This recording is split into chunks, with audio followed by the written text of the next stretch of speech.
Hey, good morning, Facebook, YouTube. What's going on? Praying everybody is well, that your day is off to a fantastic start. This is very impromptu, but you should be seeing a topic or a title on your screen. And I had to get this out because it's been weighing on me a bit. Excuse me. As it pertains to, where things are right now, and more importantly, people's disposition in them or towards them. So as people begin to log on and catch this, getting those notifications on Facebook or YouTube, maybe you'll be able to catch this on the replay if you're not able to catch this live. Okay. So I think you see the topic is adapt or be annihilated. And I know that can almost sound spectacular. It can sound dramatic. But I promise you, I didn't use that topic for dramatic effect. It really is just how important our response is. All right, not our reaction, but our calculated and strategic response is right now. Okay, so good morning to all of you that are logging on. Again, I definitely have to get with this software company to figure out what's going on with my comments section. But if you comment, I usually try to go and check out the comments after, and then correspond with people afterward. Okay, so you'll be able to let me know your thoughts throughout the time that I'm sharing today, because this is important. All right, this is important for everyone that's going to see this. Perhaps for you to get this out to some others, it's extremely important. So one of the things that I have to begin with is months ago, maybe around May or June of this year, I began to sound an alarm, so to speak. All right. I began to let people know that some very challenging times were coming. Okay. Because at the time, there was no way anyone had a fair indication of just how challenging times were about to get. Okay. And I even, if my memory serves me correctly, I remember mentioning that it's kind of like being that voice in the wilderness, seemingly screaming about nothing. Most recently, I posted, and you might be able to check that out if you're interested, about the fact that waiting is going to be a huge mistake. Okay, and that means waiting to respond, waiting to take action, waiting to shift or pivot. And we're going to talk about that a bit more today. But I began to sound the alarm, and I even mentioned, many months ago, that there are going to be some people that won't get this until it's too late. And I even referenced, without really knowing logistically, that a transition in my own life, in some people close to me in our lives together, was coming, and the context of it. But I was literally saying that it's like Noah building that ark, and you'll see why that's important in just a little bit. No one cared because there was no sign of rain when he began building. To all of you out there, when we get to that part, it's going to be very important that you pay close attention. Okay. Now, let me tell you why the focus for this particular broadcast is adapt or be annihilated. Because it's unfortunate, but right now there's a snowball effect actively at work. Okay. And this snowball is taking place in terms of people's health and well-being. When I speak of well-being, I don't just mean physiologically. I mean mentally, psychologically, emotionally, relationally. There's been a lot of strain placed on people and families in the midst of this pandemic. Okay. I'm talking about economically, people have experienced great suffering. All right. Now, here's what's interesting, because we tend to believe that, the people that we dismiss mentally. Now, maybe you might not be included in that number right now. I always say we, because I don't want anyone to ever think I'm trying to talk at you or come at you in some kind of way, that I'm on here trying to condescend because I'm trying to seem important. That's not my purpose. I always hope to just share valuable information in ways that will translate to benefit to your life. Okay. But with consumer trust being at an all-time low, even amidst the frustrations of being quarantined, some people being isolated, some people, feeling like they've literally suffered through this alone. Even with all of that happening, there's this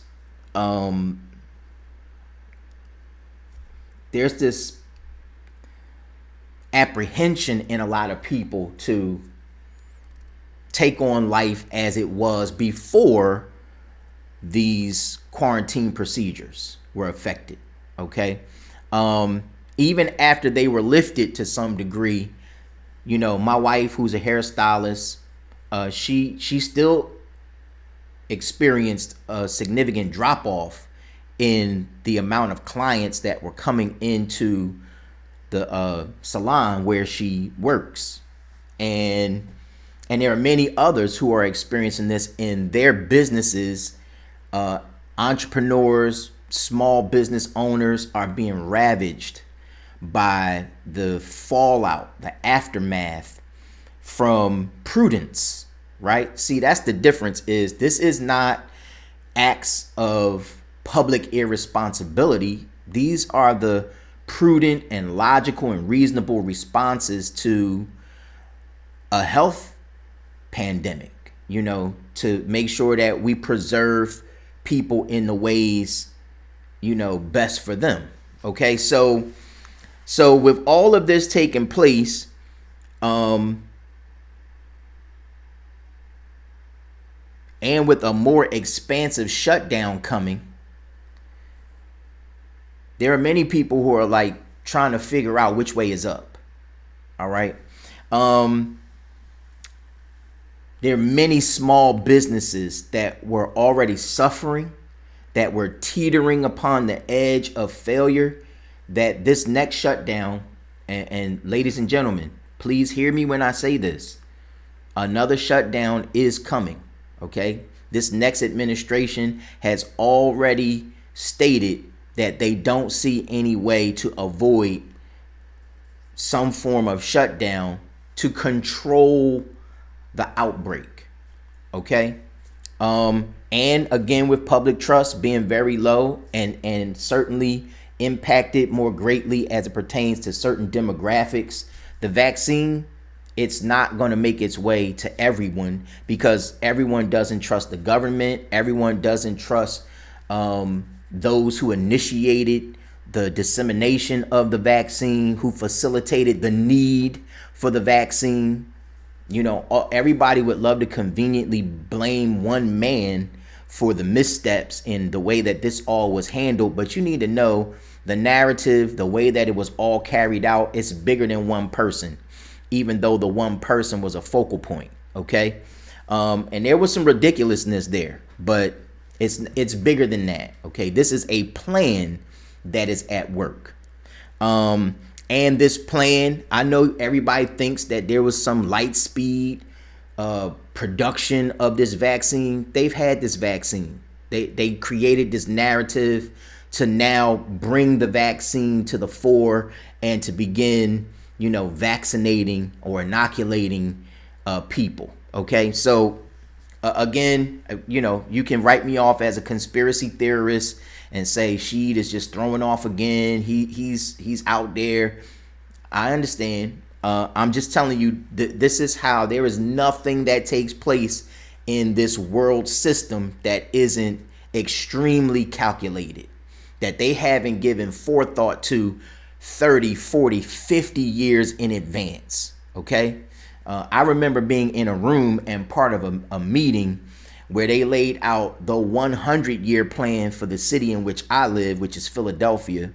And that plan actually began, in the early 30s. So this is how I know these things. Okay. So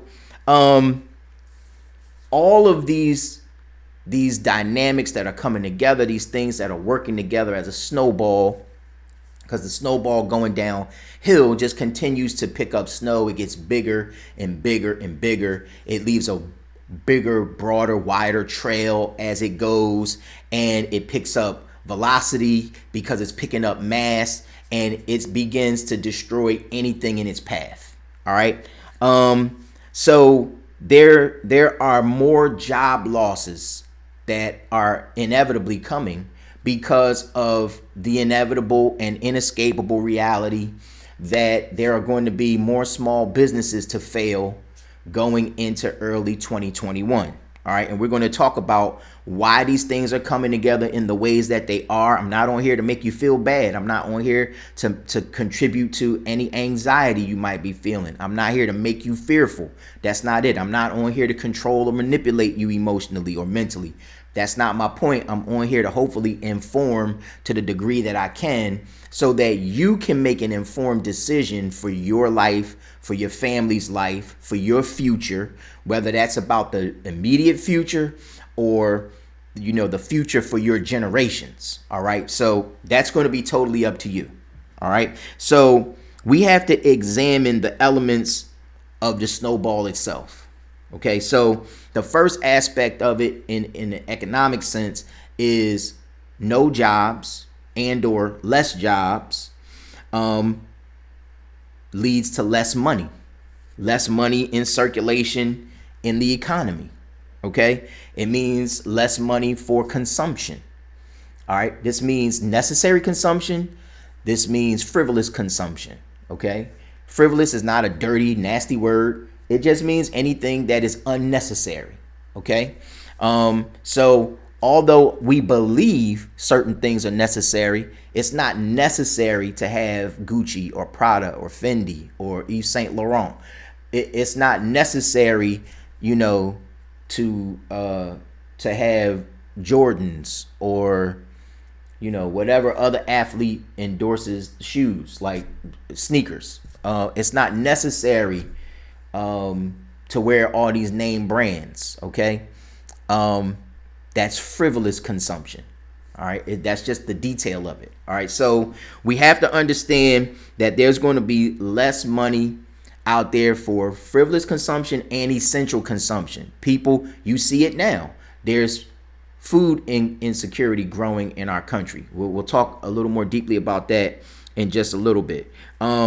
We also need to understand, understand that because there are less jobs, there's going to be less access to healthcare.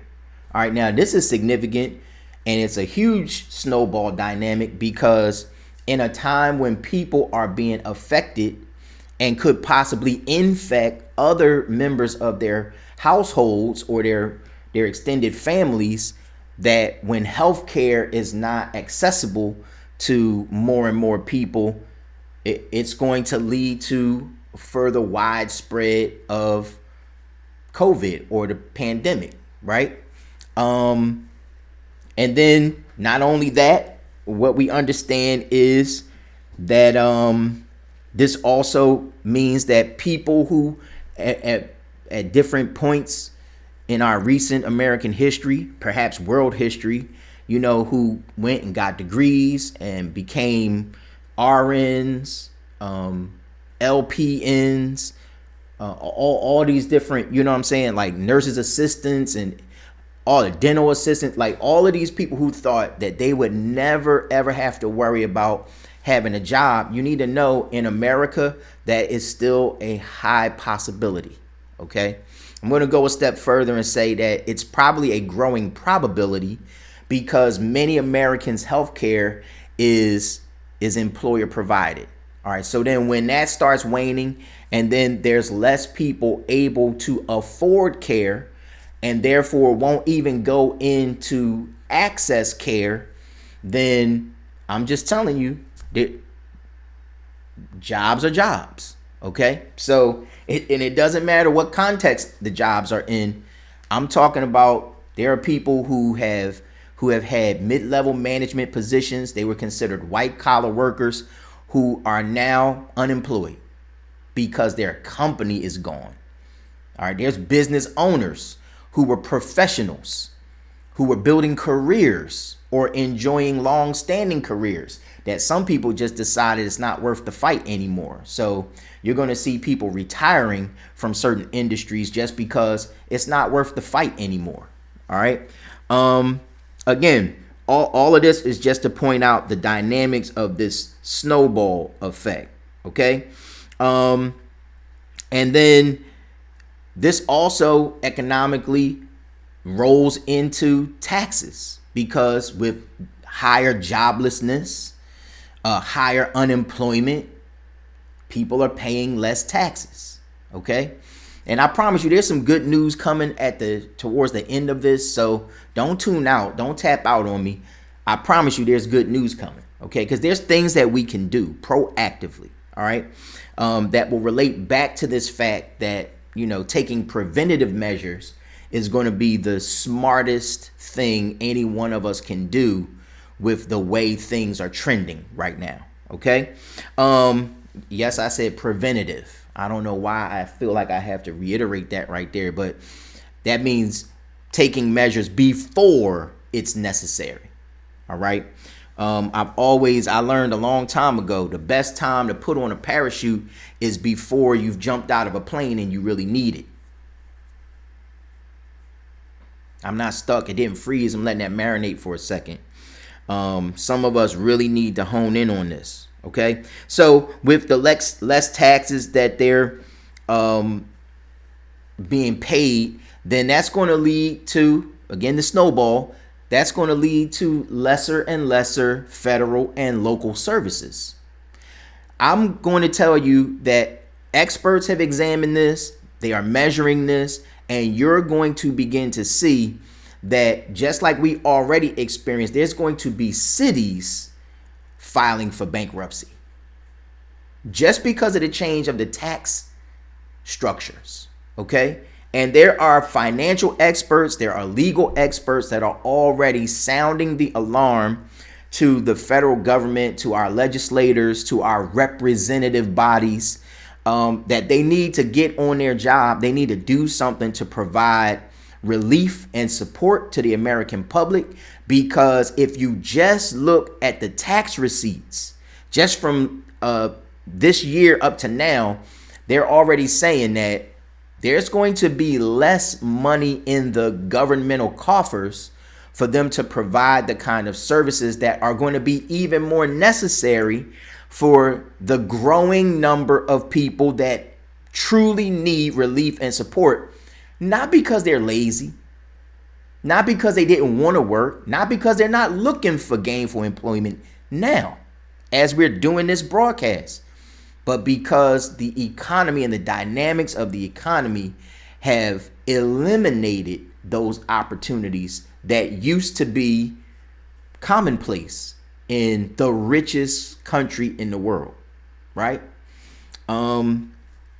So stay with me. Politicians, seem to be taking their own sweet time to address these matters from a legislative standpoint or level.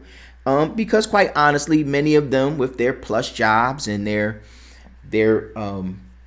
high incomes and their lifetime health benefits, where they can access the best treatments. Like, I think it's extremely laughable that there were reports that the president took ill, and I'm certainly not wishing he was, but I don't wish that on anybody, right? We don't have to like or agree with each other to treat each other humanely, okay? So, but it was reports that he was sick, and they gave him some experimental treatment that reversed his symptoms. It's been said over and over again by medical professionals that he is amongst the most vulnerable demographics to COVID, and they say it was reversed in like 2 days. The conspiracy theorist in me it doesn't really sit well with me that he was ever really sick. But if he was, I'm trying to understand, why haven't they treated all these other people with that same approach, with that same implementation, that same application? I mean, you measure it for yourself, you judge for yourself, but they're trying to pump vaccines into people. Like, it just doesn't add up to me. Okay. I'm not a mathematician, but I know simple math. That doesn't add up to me. Okay. And so they're taking their time, they believe that they're going to be unaffected, but when your salaries, here's the deal. This is how you know that the game has shifted. They're not worried about governmental salaries. Their salaries as politicians, that's the gravy now, because so many of them are in the pockets of lobbyists. And there's so much more money involved in agreeing with corporate interess. Do you see this? So this is why, for so many people, you just got to understand that they're going to come to the place where they have to understand we're all connected. We're all interdependent upon one another in this thing we call society. All right. No one is exempt from the impact of those, whom some would consider the least of us. All right. So you got to understand, according to a Chamber of Commerce and a MetLife poll, this is where it gets violent. Okay. So everyone watching, buckle your seatbelts. It's about to get violent right through here. Okay. So according to this poll, again, by the Chamber of Commerce, I'm providing it this way so you can do your own research. So you certainly can trust me, but verify it for yourself, so that I'm not on here just spewing out lies or, trying to create a platform. You do your own homework, okay? 62%, you heard that number correctly, 62% of small business owners fear that the worst is still yet to come. All of this due to the pandemic. 62%. That's almost 3/4 of businesses, small businesses in our country. Okay? Worried that the worst, is still yet to come. And their concern is well placed. Okay? It's warranted, because the worst has not yet come. All right? Now we're starting to see, because of the snowball effect, we're starting to see revolts beginning in our country. I'm talking about just straight up mutiny, where people are like, I'm not doing it. I'm not agreeing with that. I'm not following the orders. Do you see this? Okay. And again, all of this is a part of a well thought out, well constructed plot and plan. All right. And you need to understand that, like, a little over 150 restaurants, some of which are franchise chains. And this is just in Minnesota. This is in Minnesota. Over 150 restaurants have already said that they are going to refuse to shut down and just give up on their businesses for the sake of COVID. They're like, we're not doing it. That's a lot of businesses in one state of our union, right? Y'all stay with me now. An entire town in California refuses to follow the quarantine orders. An entire state. They're like, well, we're not doing it. We're not staying in again. We're not shutting down. Okay? Because there are people who have been emboldened to defy what is best for the majority. Now, this does not mean that we're insensitive to the fact that this is understandable. Like, one of the primary laws of nature is self-preservation. See, we understand business owners, they're fearful that they're going to lose their livelihoods. I totally get that. I'm sensitive to that. I prayerfully you will be too.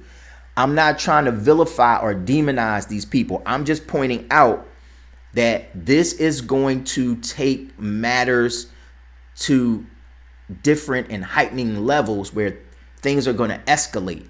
Okay? Because you need to know, when people defy the state, even people who believe in less government, hey, you best believe the government will step in to enforce law. Okay?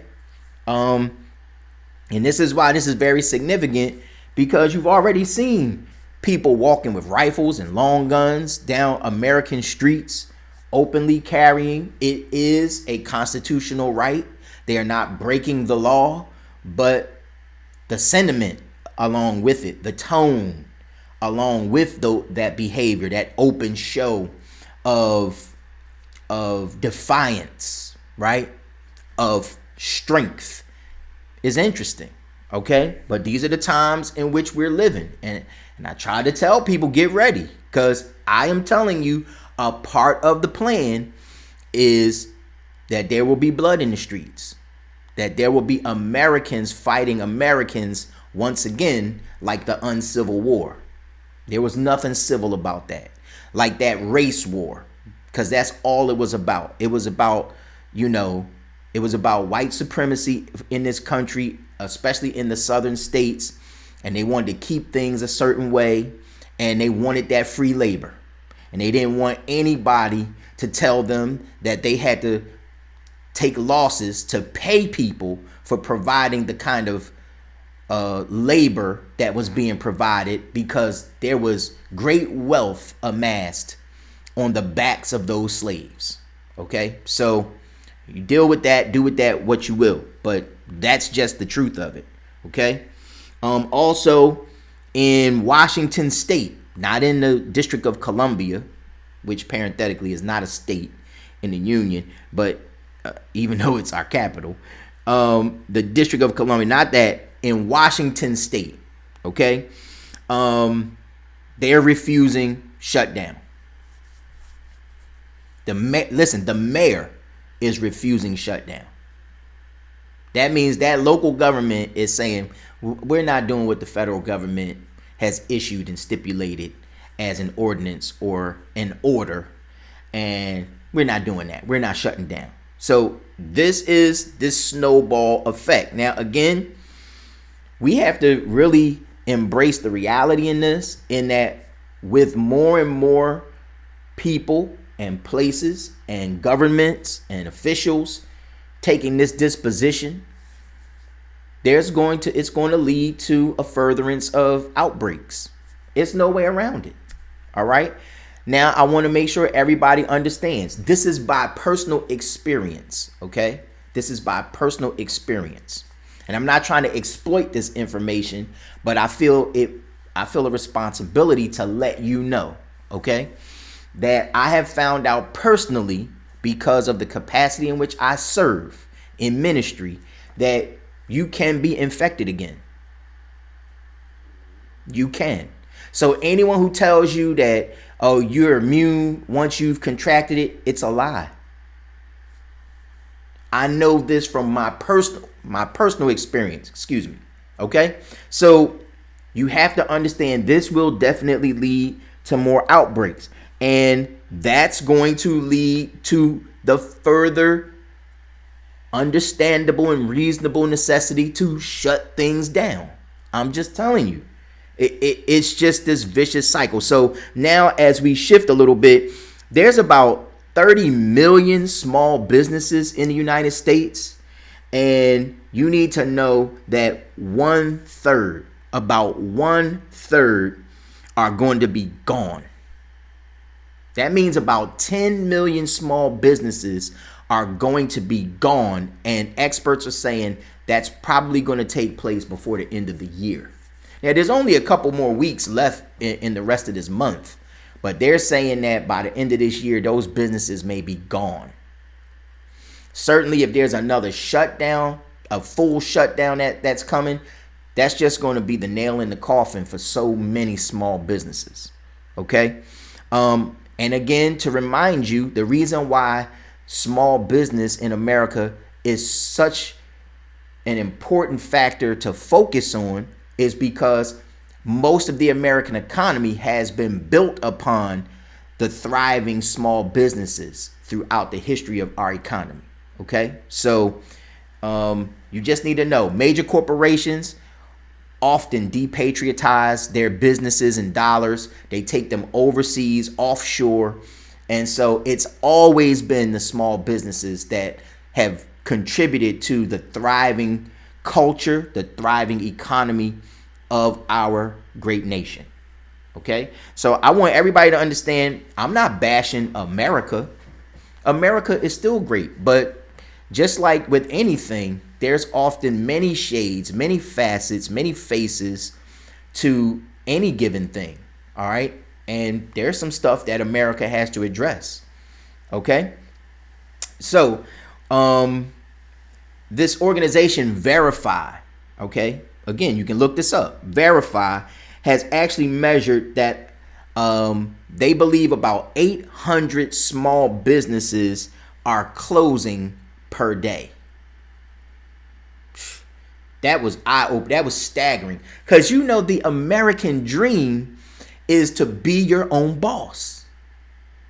Do you know how many people, they can't wait to get their nameplate, put it on their desk or on their office door.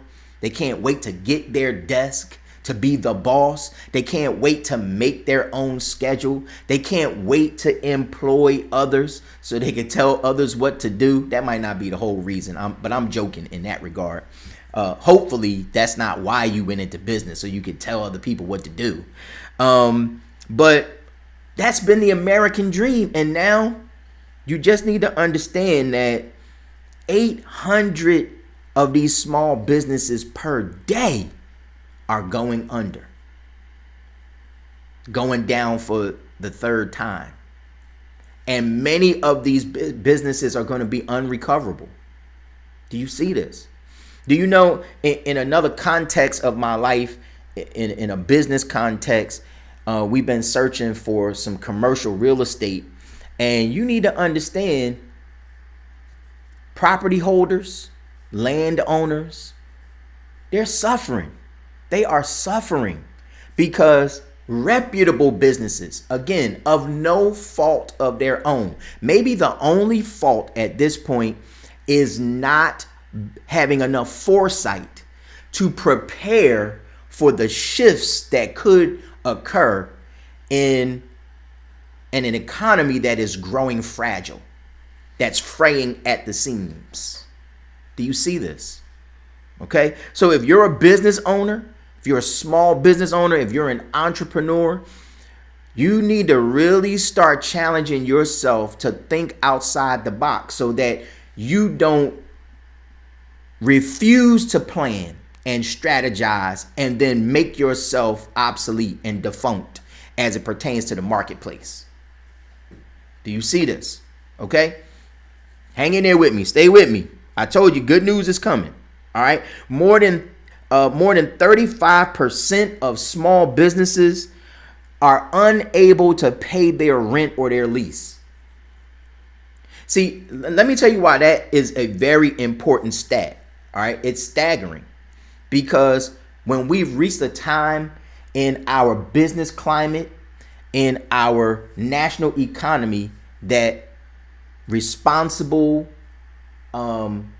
business owners can't even meet the bare essentials of their overhead, like keeping their doors open, paying their rent or their lease, we are not just looking at recession.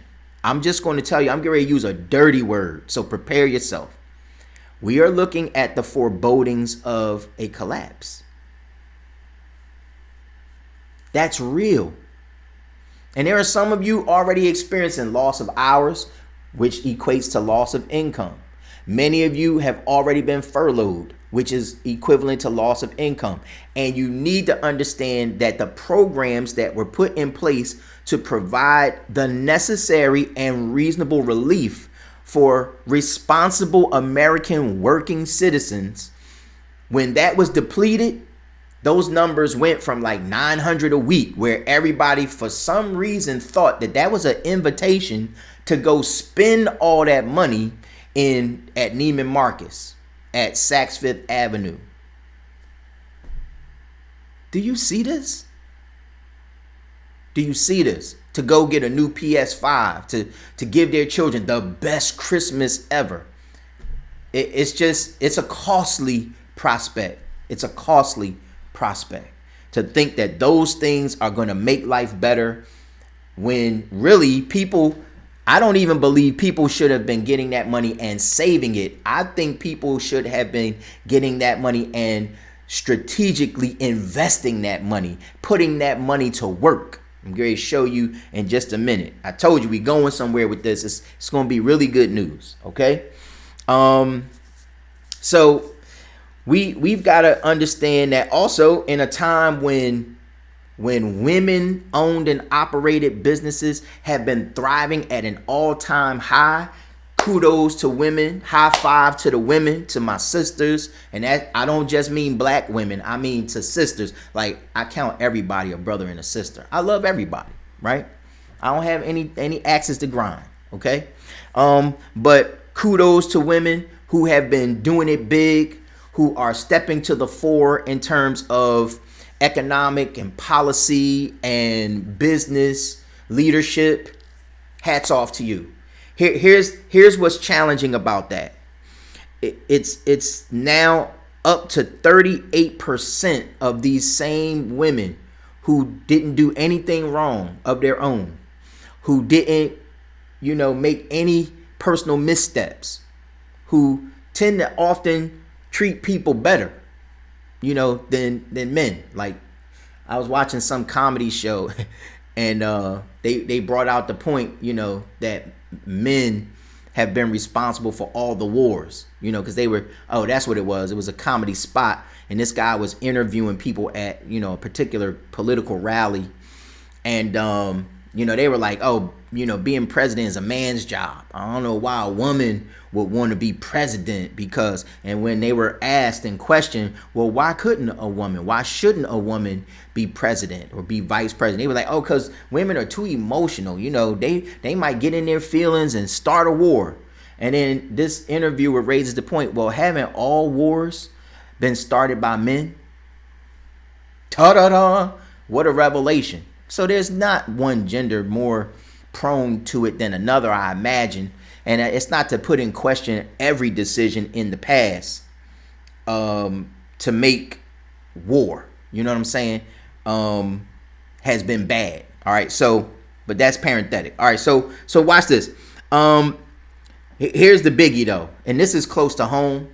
Although many people are confused about this often, I'm a black man in America. I may not look like it, but I'm black for real, like for real. Not just because I use certain lingo in certain instances. No, my birth certificate says so. So we have to understand minority-owned businesses are being devastated the worst, because up to 49% of black-owned businesses are unable to pay their rent or their leases. Now, let me tell you why this is very important, because much of this is because of these archaic ideas to keep black business owners back and black people underfoot, so to speak, because of redlining, the refusal to lend money to responsible black business owners and entrepreneurs. So they're not, we often don't have the kind of access to these financial resources that other ethnicities get on the regular, right? And many people would say, oh, here they go playing the race card again. Well, if it wasn't true, we wouldn't have to say it. You see this? And again, resist the temptation to choose divisiveness. That's not why I'm sharing these details.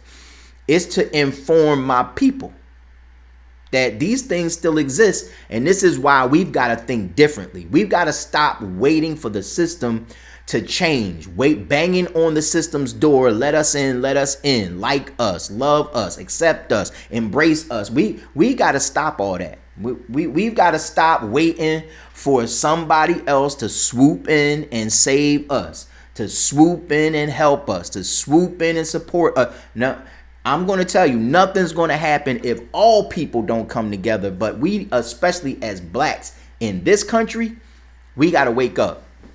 We got to wake up. We got to understand our answers are not without us. Our answers are within us. Y'all stay with me. I'm telling you, we going somewhere with this. Okay. So we've got to understand that 61% of restaurants can't pay their rent or lease, which is up 19% just over the summer months. That's an incredible statistic. Okay. Now, why did I bring up all of that? Because like places like beauty salons, barbershops, all of these places are being impacted because these are all the forebodings of economic collapse. Okay. And a clear sign being like, again, those tax receipts. So you gotta, if no new legislation is passed by January 1st of 2021, nearly 10 million people are going to be evicted from their homes for failure to pay rent or mortgage or lease. 10 million people already on the books that have only been able to stay in their places up to now because of the moratorium that was affected in the relief bill that was passed. Right? The HERO Act, one of those acts. You remember that? That's about to be over December 31st. And you need to know they've already begun in certain states because there was staggered timelines in certain states. That's a tough one. There are going to be, if no new legislation is passed, and again, because you got to consider there is a counterbalance to this. Like, I know many people, we're like rooting for the underdog in this circumstance, but you need to know landowners, landlords, property owners, they're suffering too because they're carrying these loans for oftentimes for multiple properties because they were effectively conducting business, right?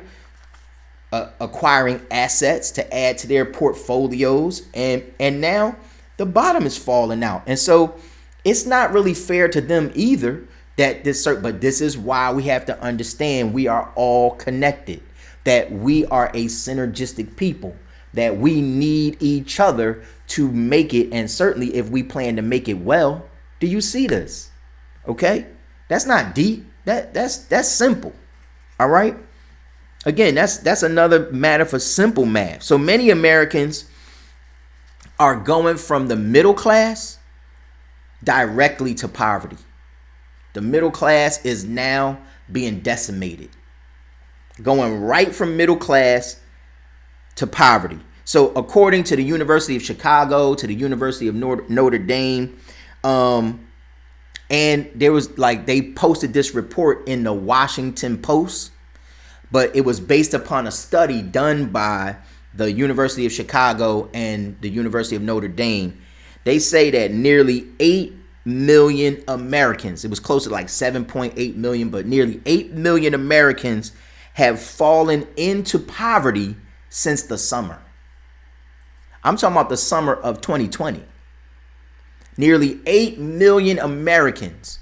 Again, not because they're lazy, not because they don't want to work, not because they aren't striving for the American dream, that they want to be happy too. They're in pursuit of that. They're in pursuit of life and liberty, but of no fault of their own, except to rely upon the systems that have maintained us up to this point in our human history here, certainly as our national history, now falling into poverty.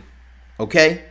And the poverty level itself is up to over 11% due to the pandemic. All right? For African Americans, for black people, about 1.4 million have fallen into deep recession already. And it's because in this particular instance, it's because many of these people only have a high school diploma. They don't have additional training, vocational training or skills, which is why a lot of these programs, these VOTEC schools, were eliminated. They weren't teaching craftsmanship. They weren't teaching skills in high school any longer, to where people could still go and find gainful employment who work kinesthetically. That's their modality, where they thrive. That's where their genius is, working with their hands. Do you see this? That all of that. So this is just, these people are now suffering deep poverty. It's about 5 million people in that state, in that condition. Okay? All right, we get ready to hasten to a close. All right, watch this. Stay with me. Even more sadly, some of our military personnel are suffering food insecurity because of the way the laws are written and because of the way that they are compensated. There are many of our, I read a report where they named Fort Bragg as one of the most food insecure amongst military personnel in the country. That's a sin. I don't understand that.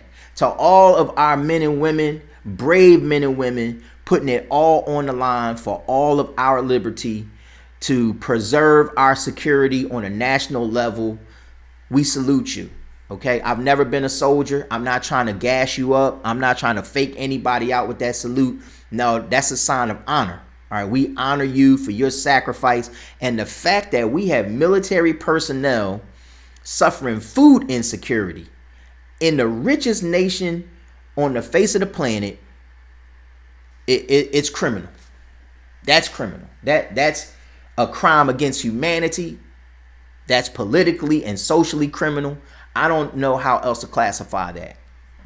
In the midst of an administration who bragged about how much weaponry we bought, but we're not taking care of our human resources. It's unbelievable to me. Do you see this? Okay, so we now have to understand there's tens of thousands. You've probably seen it on some newscast. Tens of thousands of people and families and cars lined up because of food insecurity, because they're in need of relief by way of food, fresh produce, something to feed their families in the richest country on earth. Egregious. Do you see this? So I'm telling you, if you are waiting, this is where we pivot a little bit. If you are waiting for the government to issue you a $1,200 check, if you are waiting for a new legislative bill to rescue you, the waiting is going to cost you dearly. There's no time to wait, ma'am, sir. There's no time to wait. My brother, my sister, there's no time to wait. You need to take action. And this is why I'm going to tell you, I believe in multiple streams of income. I believe that anyone relying on a salary, that's a formula for certain disaster. Okay?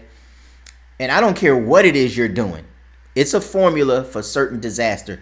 If all of your income is contingent upon one stream, you can see now the impact, the ill effects of only having one stream of income. So one of the streams. And like I said before, I had no idea that I was laying a spiritual foundation, that I was laying a cosmic and universal foundation to get in position in the place that I and a number of my business partners have now, because the storm has already begun.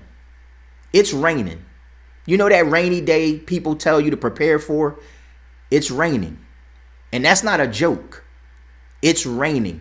And I'm telling everybody, we're boarding the ark. And one stream of income that I proudly embrace, even though people, they think it's a scam, they think that's, one of them things that's a Ponzi. No, it isn't. It's legitimate business, responsible for multiples of trillions of dollars being generated and all over the world. It's a part of the global economy, and that's network marketing.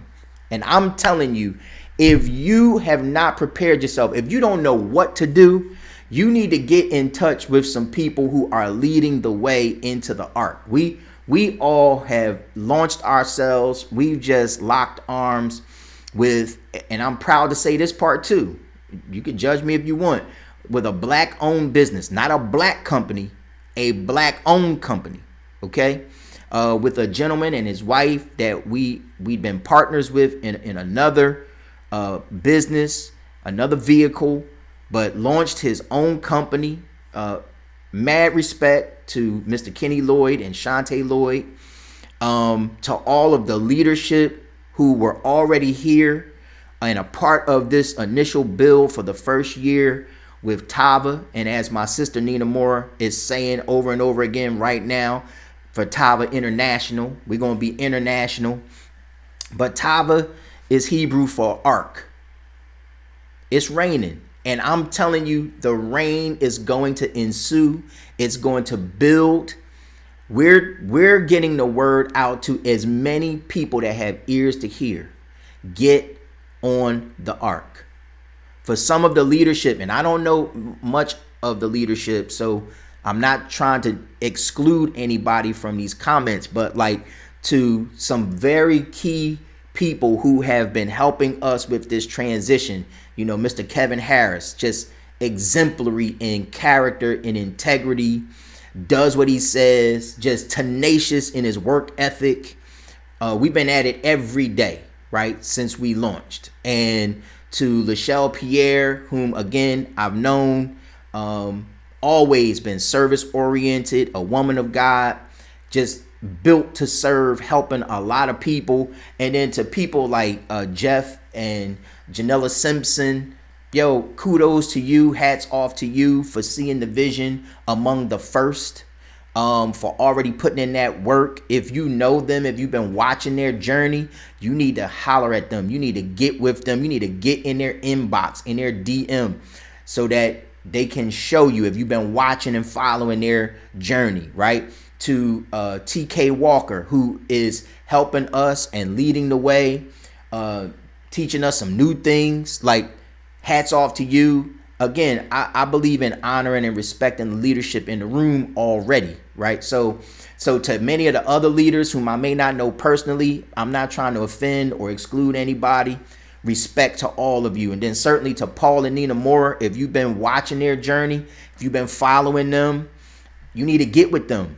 You need to get out of your own way. You need to stop waiting. You need to get rid of that old, antiquated, obsolete, unnecessary thinking of, I'm gonna wait and see. You waiting is going to cost you. Waiting will be a mistake. I'm telling you. To anyone who knows some of my partners, Felicia Urquhart, if you've been following her, watching her journey, she's a leader in the making. She's a rising leader. You need to get with her. You need to get in her inbox. You need to get in her DMs. You need to let her know, I've heard the call. I'm ready to board the ark. All right. We doing this 2 by 2. We doing it 2 by 2. You need to get in position, because here's, not just Felicia Urquhart, but like Kevin and Casey Bussey. You need to get with them. Get in their inbox. Get in their DMs. If you've been following their journey, I'm telling y'all, this is the vehicle that we're going to be a part of further building and enhancing and elevating the culture to take this company to $1 billion company. And there's going to be many families that are blessed and will benefit from this build if you can get out of your own way and get in the ark.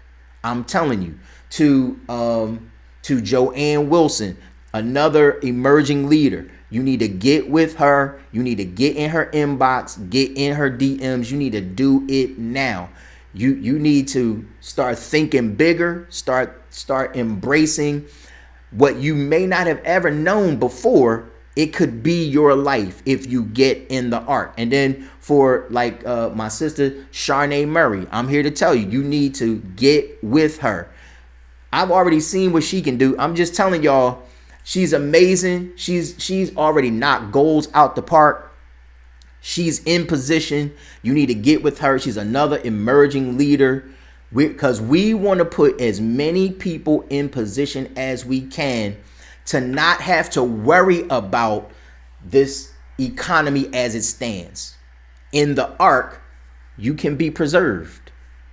I'm just telling you. And here's going to be the deal to everybody in the ark. Now, I'm not trying to make myself like, you know, that I'm a know-it-all, that I'm like the bee's knees. That's not me. I know what I see. I'm a man of vision, okay? I'm going to just tell y'all, if you're in the ark, there's a reason that when Noah built the ark, there was only one window in that ark. And that window was at the top of the ark so that they could only look up. It also was to preserve them from the horror of seeing all those who didn't understand that building the ark was the invitation. So you don't need to wait for an invitation. Some of y'all, you need to get out of your own way. You need to get at me. You need to get at these partners. You need to get at my brother and sister. You need many of these other leaders. I'm telling y'all, like Joseph Newman. See, I believe that the universe is structured on abundance. I'm not worried. For what's for me is for me. I'm going to sound the alarm for everybody who's doing it in a way that they're putting people first. Like Joseph Newman, this young man is crushing it, right? You need to get with him. You've been following his journey. You need to get in position with him. With Sean Bell, you need to get with him, crushing it. An emerging leader, helping a lot of people already. You need to get with him. Tiana Lauren, like you, all these, you got to, Tiana Christian, you got to get with these leaders that are on their way up. Do you see this? All right. So some people, you'll probably say to yourself, man, I don't believe in that stuff. Okay, that's fine. All I can tell you is I've positioned a lot of people to earn 5 figures in this industry. I've positioned people to now what we're getting ready to do. It's the biggest thing we've ever done. I'm here to tell you the time is now. Like Marguerite Faison, that's another leader. You need to get with her. My mind is racing, so I might not remember everybody, but you best believe I'm going to shout you out at some point, okay? Because we need to build it big. We need to build it together. Sheila Bell Burgess, you need to get with these leaders, all right? They're responsible for others already and forging and leading the way. So with all that being said, you don't have to know all about it. You don't have to believe in it. I'm here to tell you this is all about community economic empowerment. It's a revolution. Community economic empowerment. Do you see this? Where we're creating a nation within a nation and creating a parallel economy, because that's the power you have in an industry like this. All right. So love y'all. God bless. Looking forward to working with some of you that are going to decide you don't want this pandemic to scoop you up in the snowball effect. You're going to adapt or you're going to be annihilated. I'm just telling you straight. That's not a threat. That's not a wish. That's an acknowledgement of what is. I can see what's coming. I'm telling you, people that I serve in ministry, they'll tell you long before this pandemic, Holy Spirit told me this is going to be a time of rest, of retooling, and of restoration. That was what we were servicing and collectively putting our consciousness on as a fellowship of believers. And I know many people is like, this dude is tripping. See, I'm going to say this last thing because there's some people that can't receive a prophet's reward because they can't perceive the prophet as they are. All they see is what they want to see. All they see is what they want to believe. They'll trust you to the limitations of their own faith, of their own experience. So if it's you, you need to get on board. Get on this ark so you don't have to suffer the perils of not being in the safety of being taken up. All right. God bless. Love y'all. Enjoy the rest of the day. I'll see you next time. Peace.